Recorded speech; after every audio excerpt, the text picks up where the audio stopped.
2023. اس طرح کریں کہ نبوت کے دعوے سے پہلے خود مرزا قادیانی بھی کہتا تھا کہ حضور علیہ السلام آخری نبی ہیں، حضور کے بعد جو نبوت کا دعویٰ کرے وہ کافر ہے۔ انگریز کے کہنے پر عصمت رسید نے اپنا عقیدہ بدلا۔ وہ جو پہلے کہتا تھا کہ حضور آخری نبی ہیں، آپ کے بعد نبوت کا دعویٰ کرنے والا کافر ہے، وہی اسلام اور اہل اسلام کا عقیدہ تھا۔ اس نے خود جھوٹا نبوت کا دعویٰ کیا، اس لیے اپنے عقیدے کو بدل لیا۔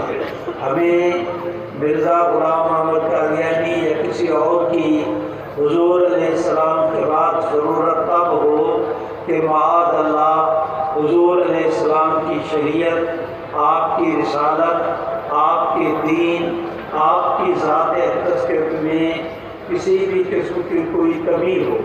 جب حضور سرور کائنات صلی اللہ علیہ وسلم کا دین مکمل ہے، آپ کا دین آخری دین ہے، آپ کی شریعت آخری شریعت ہے، آپ کی ذات پر نازل ہونے والی کتاب قرآن مجید اللہ رب العزت کی آخری آسمانی کتاب ہے۔ قرآن مجید نے حضور علیہ السلام کو آخری نبی کہا، تو اب آپ صلی اللہ علیہ وسلم کے ہوتے ہوئے کسی اور کو نبی ماننا یہ عقل کے بھی منافی ہے، نقل کے بھی منافی ہے۔ تبلیغ کے نقطۂ نظر سے سمجھائیں۔ اللہ آپ کی محنت کو کامیاب کریں۔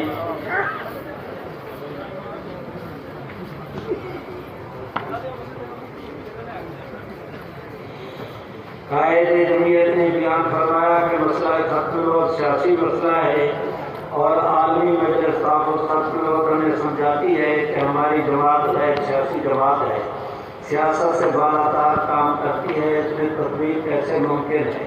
آپ اگر کام پکڑ کر کھڑے ہو جائیں تو میں 1 منٹ میں سمجھا دوں گا اور آپ کو تکلیف بھی نہیں ہوگی۔ ذرا وقت کا ہمت کریں۔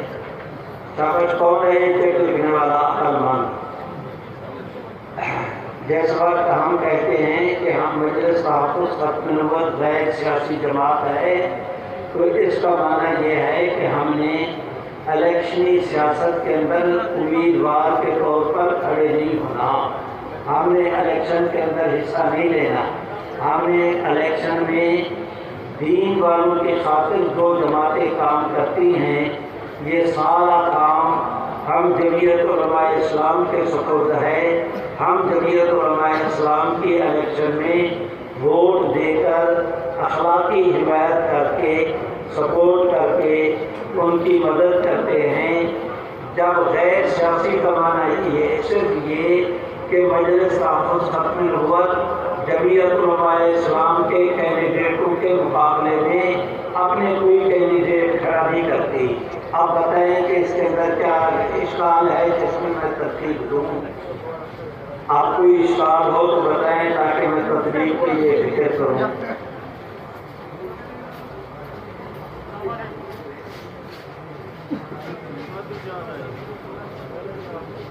کیا قادیانی کی تضلیل کرنا جائز ہے؟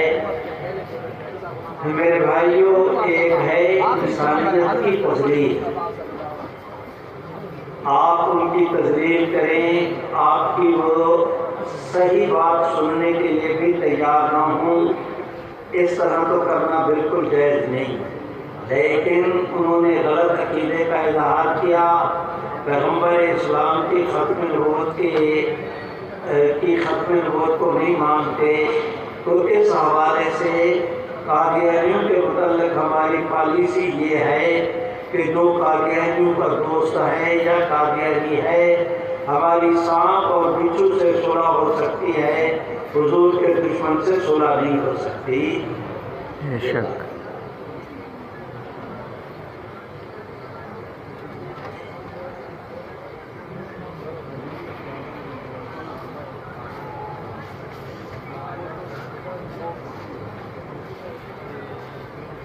اگر قادیانی زندگی ہیں تو زندگی کا سزا تو قتل ہے، انہیں اسمبلی میں صرف کافر کیوں ڈکلیئر کیا گیا؟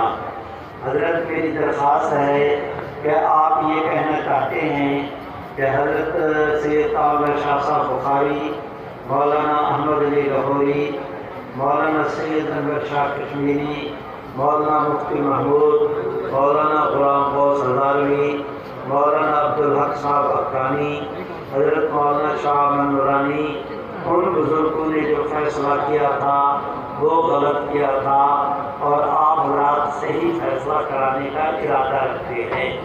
عقل مند کہیں کے اس سے توبہ کرو۔ اس وقت پاکستان کو بنے ہوئے 50 سال ہو گئے تھے، لیکن قادیانیوں کو ملک کے اندر وہ حکومتیں کافر تسلیم کرنے کے لیے تیار نہیں تھی۔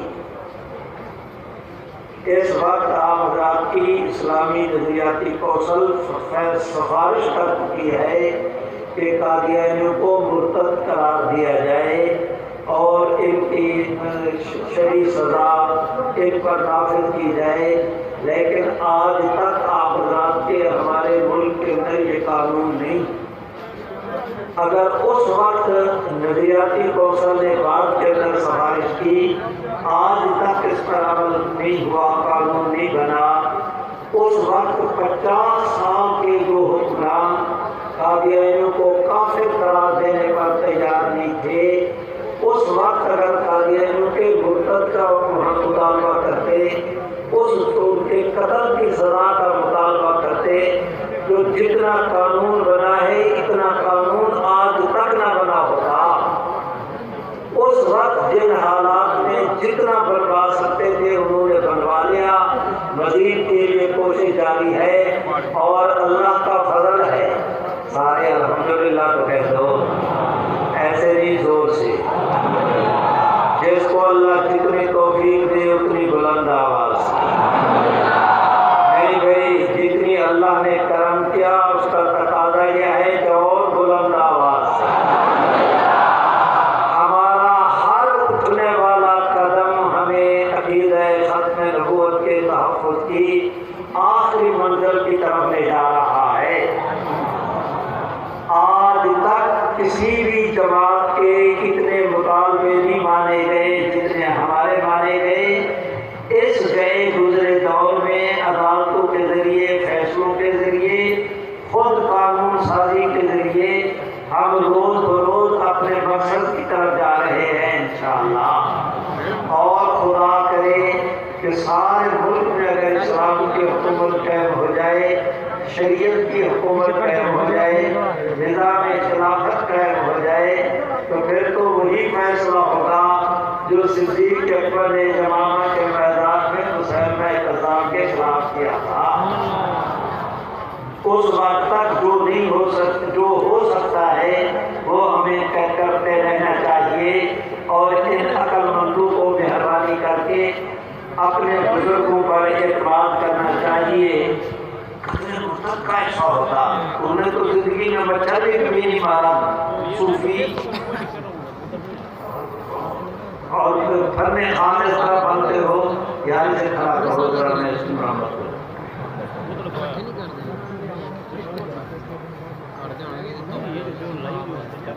یہ کہتا ہے کہ مرزا غلام احمد قادیانی کی بجائے اسے غلام قادیانی کہا جائے۔ الحمدللہ میں نے زندگی بھر کوشش کی ہے، کبھی اسے غلام احمد میں نہیں کہتا، مرزا غلام قادیانی ہی کہتا ہوں۔ میں تو عمل کرتا ہوں، مجھے سبق نہ پڑھاؤ، تم بھی عمل کر لیا کرو۔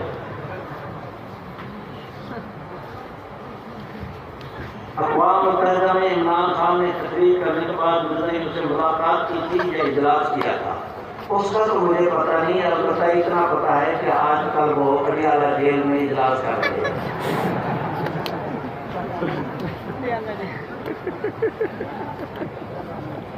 یہ کہتا ہے کہ سپاہی صحابہ کے بارے میں لکھا ہے، کیا لکھا ہے بھائی اللہ کے ولیو؟ سپاہی صحابہ بھائی ہمارے دیوبندی حضرات کی جماعت ہے، انہوں نے ابھی اجلاس کیا، ہمارے حضرت امیر مرتضیٰ مدد الہم کو مدعو کیا، حضرت اپنے کسی عذر کی وجہ سے اس کے اندر شریک نہیں جا سکتے ہو سکے، وہ ہمارے قابل احترام بھائی ہیں، لیکن کس کو بلائیں کس کو نہ بلائیں تو جو لوگ جو نظم کرتے ہیں ان کو اختیار ہوتا ہے کہ کس کو بلانا ہے کس کو نہیں بلانا. تم دخل دار معقولات کر کے حماقت کا کیوں ارتکاب کرتے ہو؟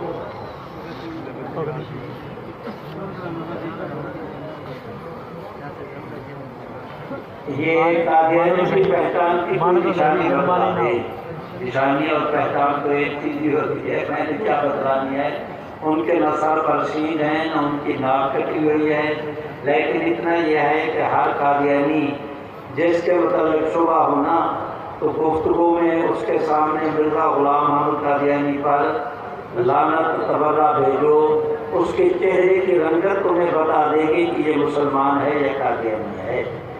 قادیانی کو میں نشانی تو نہیں بتا سکتا، لیکن یہ ہے کہ قادیانی کو پہچاننے کا میں نے نسخہ تمہیں بتا دیا.